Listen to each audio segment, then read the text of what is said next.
Ya pemirsa, mari kita pantau situasi terkini terkait Menteri Keuangan Purpaya Yudisadewa siang hari ini. Impor segala macam, saya harapkan mereka mulai hentikan itu karena ke depan kita akan tindak. Sekarang pun di lapangan kita periksa terus dari waktu ke waktu. Kalau ketangkap ya nggak bisa kayak dulu lagi kira-kira. Jadi orang kan suka bingung kalau itunya mati berarti nggak ada supply. Supply-nya barang-barang domestik harusnya nanti. Biar industri domestik juga hidup lagi. Berarti nasib dari pedagang para pakaian bekas di Pasir siapa Pak? Nasibnya? Ya nanti dia beli pakaian-pakaian dari produsen dalam negeri lah. Kan masa kita mau legalkan yang ilegal sementara produsen dalam negeri mati. Kan sama juga untungnya nanti dia dapatnya. Kan mereka yang penting untung kan. Ya. Secara tidak langsung berarti untuk penjualan barang impor, thrifting seperti itu berarti dilarang oleh pemerintah ya? Kalau ilegal emang dilarang kan. Nggak tahu siapa yang melegalkan. Kalau saya pikir sih ilegal harusnya dilarang, kecuali dia bisa legal dengan melalui jalur tertentu. Tapi kalau selama ini kan yang disebut balpres itu kan, itu akan dilarang dan saya pernah bilang kan, tanya ke orang bea cukai apa hukumannya hanya ditaruh di mereka, barangnya dimusnahkan, terus orangnya dipenjara. Saya bilang saya rugi, cuma udah ngeluarin uang buat musnahin barang, terus ngasih makan orang lagi. Jadi nanti barangnya dimusnahkan, orangnya denda, dipenjara juga dan akan di blacklist. Yang terlibat itu saya akan larang impor seumur hidup. Aturannya kapan keluarnya Pak? Sebentar lagi. Berarti udah ada pembicaraan sama pedagang wali kota Pak ya? Oh? Kenapa nggak Menteri Perdagangan? Kan PMK ya Pak? itu ilegal.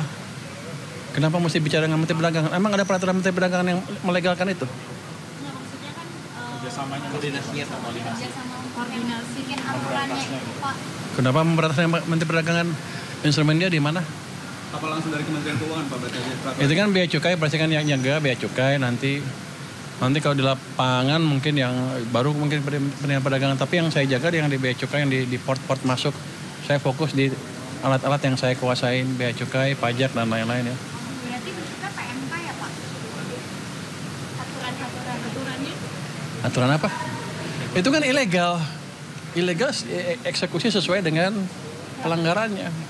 Nanti kita perketat aja peraturan yang tadi, yang bukan yang hanya ada katanya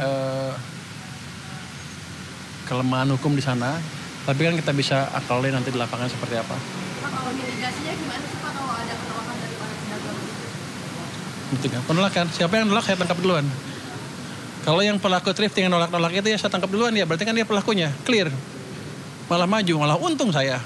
Coba yang ini, dia kan ngaku bahwa saya pengimpor ilegal kan. Alhamdulillah. Pak, di Pasar Senen kan juga banyak yang menjual pakaian bekas itu ya Pak. Termasuk itu juga Pak akan dibantu. Ya saya nggak akan raja ke pasarnya, saya cuma di pelabuhan aja. Ya nanti otomatis kalau itunya kurang kan suplainya kurang dia juga kurang. Tapi nanti akan saya lihat seperti apa.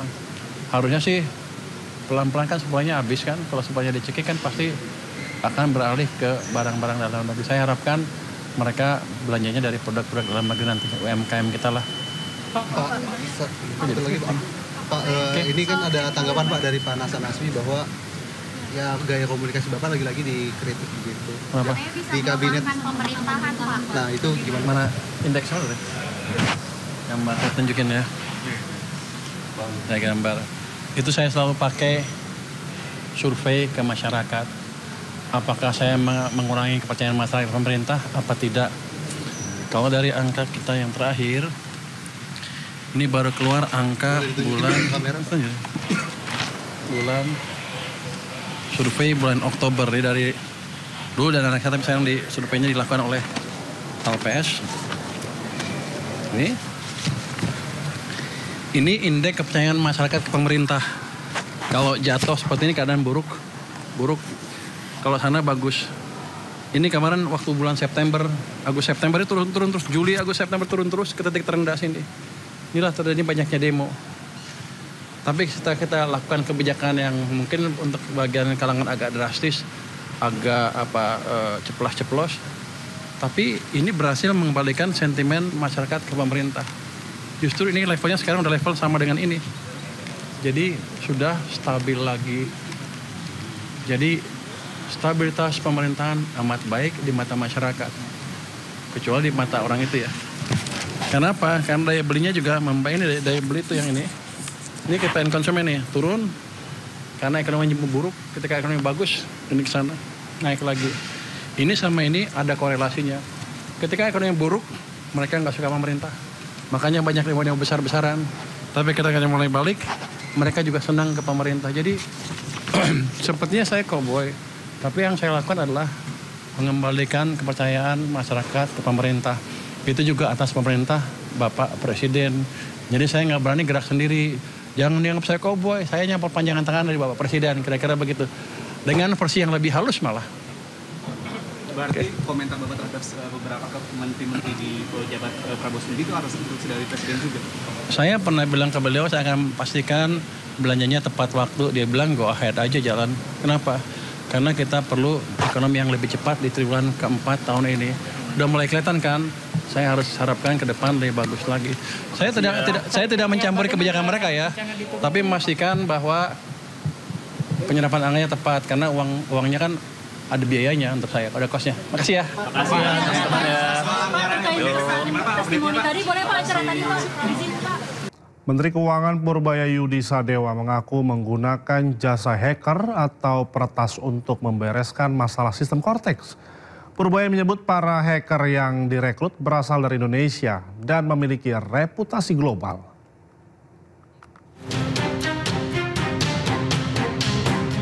Keamanan cyber Cortex atau sistem administrasi pajak kini telah naik drastis. Dari sebelumnya diskor 30 kini menjadi 95+. Hal ini diungkap oleh Menteri Keuangan Purbaya Yudi Sadewa. Ia mengaku melibatkan sejumlah hacker Indonesia untuk perbaikan sistem dan keamanan. Ia pun memastikan data Cortex kini tak akan bisa diretas dan diperjualbelikan lagi. Kemarin kan ada data Cortex katanya dijual di luar ya. Ada yang bolong gitu. Sekarang hampir pasti udah nggak bisa lagi. Dan kita juga udah panggil hacker kita yang jago-jago, orang Indonesia ya, bukan orang asing, yang jago-jago. Anda jangan ngira loh, orang Indonesia tuh hackernya jago-jago banget. Di dunia juga ditakutin rupanya. Saya panggil yang ranking dunia itu, yang jagoan. Kita bayar sih. Bantuin saya, jadi sudah dites, sudah lumayan. Meski perbaikan sudah dilakukan oleh tim internal, namun ada sejumlah bagian yang terikat kontrak dengan pihak vendor hingga Desember 2025, sehingga perbaikan keseluruhan tidak bisa dilakukan dalam waktu cepat. Purbaya pun optimis seluruh kendali sistem akan rampung pada Januari atau Februari 2026. Tim Liputan iNews melaporkan. Sementara itu, Menteri Keuangan Purbaya Yudi Sadewa memberikan laporan terkait perkembangan terkini perbaikan Cortex seperti yang sudah dijanjikan.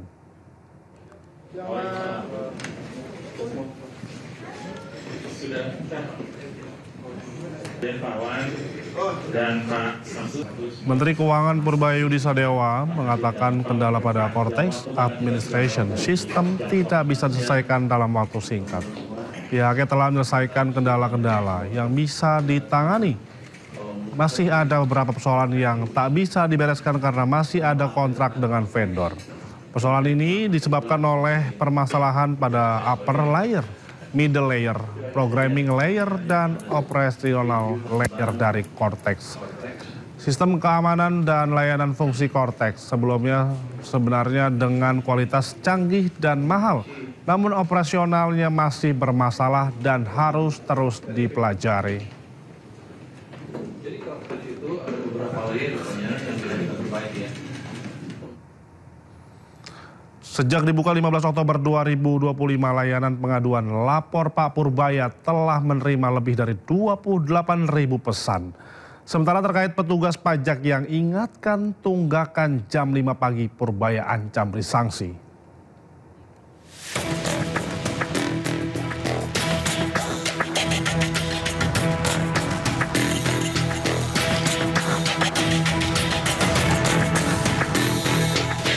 Menteri Keuangan RI Purbaya Yudi Sadewa menyatakan bakal turun langsung memantau progres penanganan aduan masyarakat melalui pesan singkat di Lapor Pak Purbaya. Hingga 20 Oktober pukul 8 pagi, total laporan yang masuk mencapai 28.390 pesan. Dari jumlah tersebut, 14.025 laporan telah terverifikasi, terdiri dari 722 aduan, 393 masukan, 432 pertanyaan, dan sekitar 12.000 laporan lain-lain. Sementara 14.365 laporan lain masih dalam proses verifikasi. Purbaya juga menjelaskan sejumlah laporan terbukti tidak benar, salah satunya tudingan terhadap oknum bea cukai yang disebut sering berada di kafe saat jam kerja. Setelah dicek melalui rekaman CCTV, laporan tersebut terbukti keliru. Ada aduan yang tidak benar, itu tidak benar bahwa bea cukai nongkrong yang saya bilang nongkrong di Starbucks tiap hari ternyata bukan bea cukai. Selain itu, lewat lapor Pak Purbaya, ada pelapor yang mengadu terkait pegawai pajak di kantor pelayanan pajak Tiga Raksa Kabupaten Tangerang yang menagih pajak ke wajib pajak pada waktu tak lazim.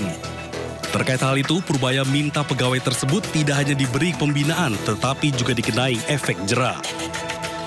Tindakan yang dilakukan adalah akan bersifat mengingatkan tunggakan pajak sebesar 300.000 kepada wajib pajak pada waktu yang tidak wajar, yaitu pukul 5.41 pagi, dan mengancam akan mencabut status sebagai pengusaha kena pajak.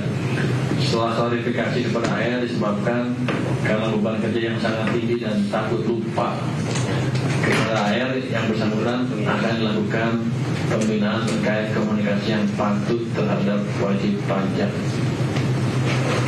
Nah, masuk akal. Coba kasih satu sedikit. Sebelumnya, Menq RI Purbaya Yudisadewa meluncurkan layanan pengaduan bernama Lapor Pak Purbaya. Layanan ini merupakan sarana masyarakat untuk sampaikan keluhan atau kendala terkait bea cukai dan pajak. Masyarakat dapat langsung mengirim laporan melalui WhatsApp di nomor 0822 4040 6600. Setiap laporan harus mencantumkan nama lengkap dan email supaya dapat ditindaklanjuti oleh tim Kementerian Keuangan. Tim Liputan iNews melaporkan.